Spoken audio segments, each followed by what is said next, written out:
Hello বন্ধুরা, আমার চ্যানেলে তোমাদের সবাইকে স্বাগত। তো আজ আমি বাড়িতে বানিয়েছিলাম মাছের ডিমের রেসিপি। তো ভাবলাম সেই রেসিপিটাই তোমাদের সঙ্গে শেয়ার করি।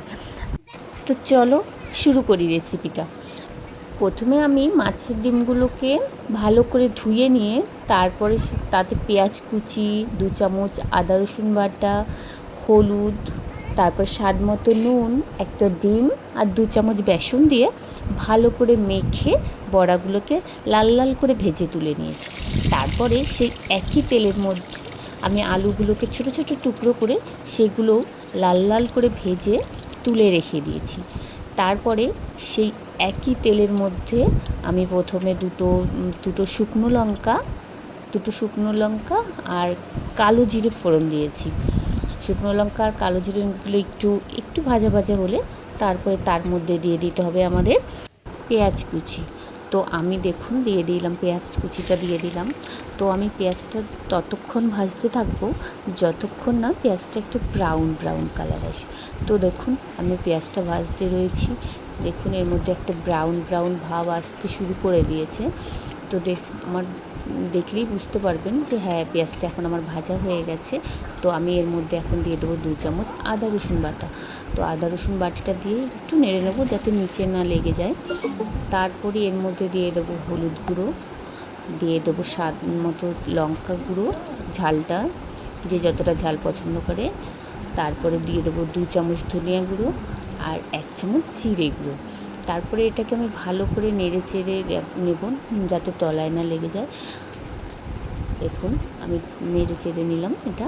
তো তারপরে আমি একটা জিনিস দিতে ভুলে গেছি, সেটা হলো নুন।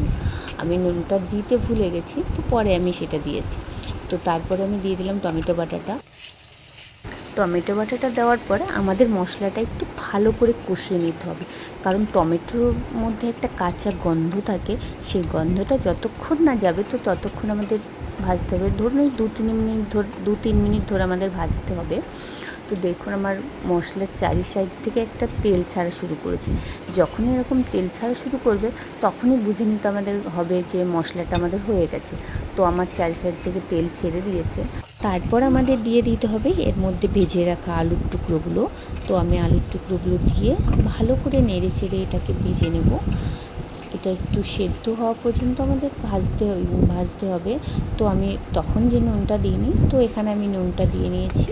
নুনটা দিয়ে এটাকে ভালো করে কষিয়ে নিচ্ছি আলুর সঙ্গে। তো দেখুন আমার আলুটা কষানো হয়ে গেছে। তো এর মধ্যে আমি এখন দিয়ে দেবো পরিমাণ মতো জল।